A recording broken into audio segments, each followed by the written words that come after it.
अस्सलाम वालेकुम। आज अक्टूबर की 8 तारीख है। गुलाब की इन चंद शाखों पे मैंने हाल ही में कुछ पैबंद लगाए हैं। अब मैं उन पे एक और अमल करना चाहता हूँ। इसके तने को काटे बगैर मैं चाहता हूँ कि इस पे रूटिंग का अमल स्टार्ट करूँ, यानी इसकी जड़ें निकल आएँ और बाद में मैं इसको काट के नया पौधा बना सकूँ। इसके लिए मैं अभी सबसे पहले डी बडिंग का अमल शुरू करूँगा। डी बडिंग कहते हैं कि हर उस बड को काटना। बड ये बड है, तो अगर मैं इसको ज़मीन में दबाऊं तो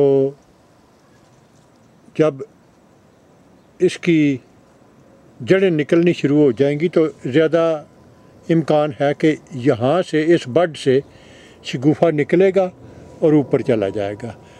अगर आपने पैबंद लगाना है और आप डी बडिंग नहीं करते तो ज़्यादा इम्कान इस बात का है कि पैबंद से नीचे जो भी बड रह गया है, कभी ना कभी किसी भी मौके पे वहाँ से वो शगुफ़ा नमूदार हो के तो वो उस पैबंद के बराबर बराबर वो बड़ा होता जाएगा। और चूँकि वो उसका ओरिजिनल शगुफ़ा होगा, इसलिए ज़्यादा इम्कान इस बात का है कि वो पैबंद को पीछे छोड़ के तो पैबंद से बड़ा हो जाएगा। इसलिए ज़रूरी होता है कि आप डी बडिंग करके हर उस शगुफ़े को काट दें जहाँ से बाद में शगुफ़ा निकल के पैबंद को चैलेंज करेगा। तो इस अमल के लिए अभी मैं इन शाखों से खुसूसन वो हिस्सा जो ज़मीन के नीचे जाएगा, वहाँ से मैं उन तमाम बड को काटूँगा जो बाद में दर्द सर बन सकते हैं। मैं बज़ाते ख़ुद इस बात से आगाह हूँ कि अक्सर औक़ात वीडियो बनाते हुए जब मैं पैबंद कर रहा होता हूँ तो कुछ हिस्से छुप जाते हैं। वो सही तरीके से कैमरा फोकस नहीं कर पाता, या कभी पट्टी बांधते हुए मेरा हाथ आगे आ जाता है तो कुछ जो सीन हैं वो पसे पर्दा चले जाते हैं।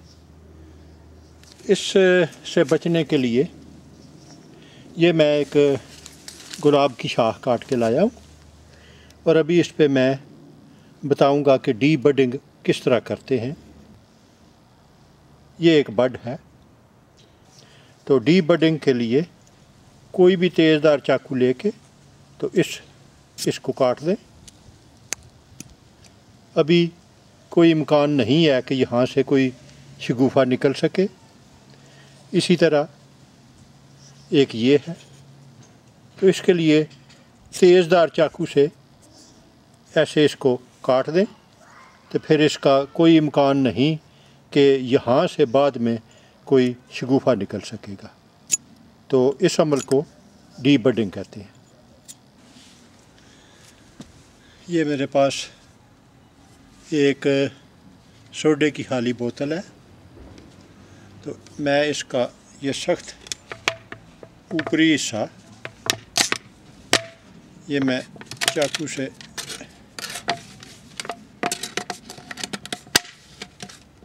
इसको काट के तो ये मैंने जगह बना ली है। अभी इस पे मज़ीद एक या दो कट लगा लें ताकि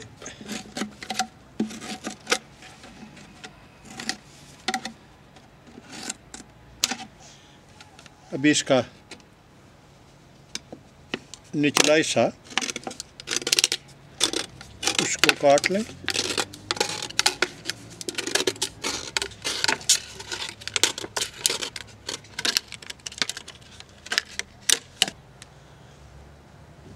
अगला स्टेप, आप एक दो जगह का इंतखाब करें और उस जगह से आप जिल्द को ऐसे स्क्रैच करें। इस हिस्से में से इम्कान है कि जड़ें आसानी से निकल आएंगी। ये मेरे पास रूटिंग पाउडर है, उस जगह पे ये रूटिंग पाउडर लगा लें तो ये यकीनन जड़ों के निकलने में ज़्यादा मददगार साबित होता है। तो ये बोतल मैंने ऊपर चढ़ा दी है और अगले मरहले में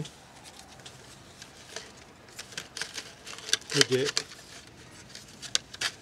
इसमें कुछ मिट्टी, कंपोस्ट, गोबर की खाद या कोई मिक्सचर इसमें डालना है और इस बोतल को भरना है।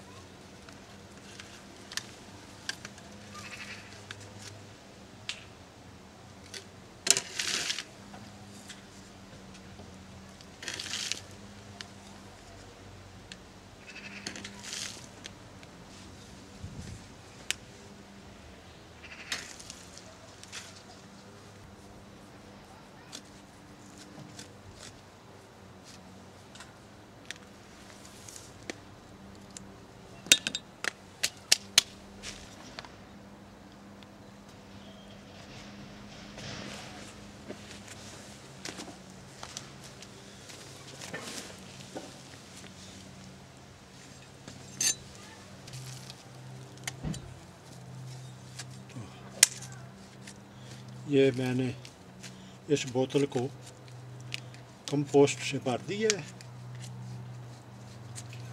और अभी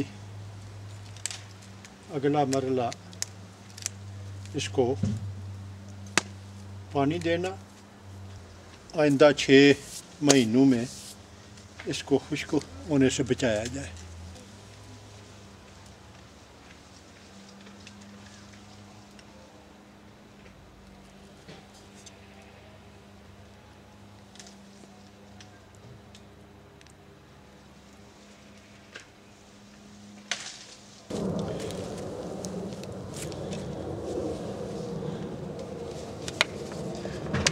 अब मैं यही अमल दोबारा दोहरा रहा हूँ। ये सोडे की खाली बोतल है, ये इसका ढक्कन वाला हिस्सा और उसके साथ जो सख्त जगह है उसको काट लें।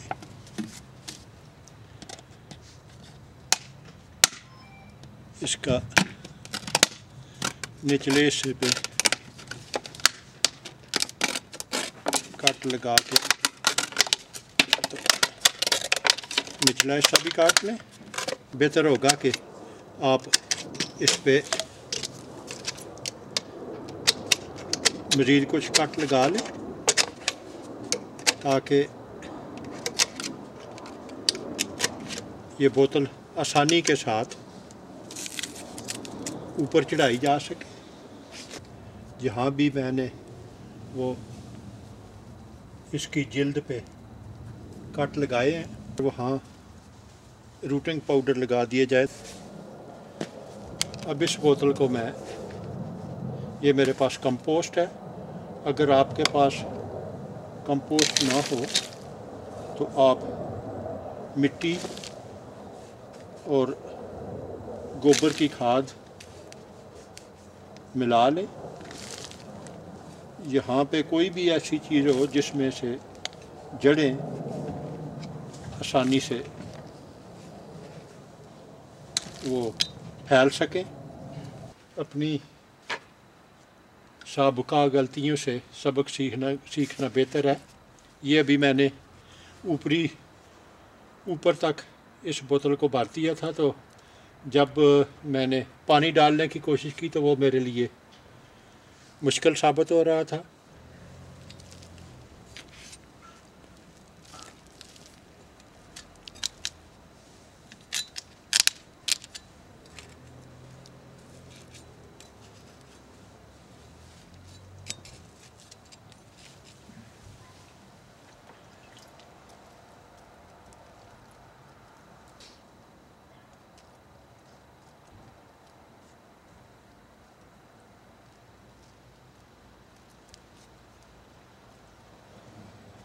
मुझे उम्मीद है कि इसमें से कुछ जड़ें निकल आएंगी और ये 1-2 नए पौधे तैयार होंगे।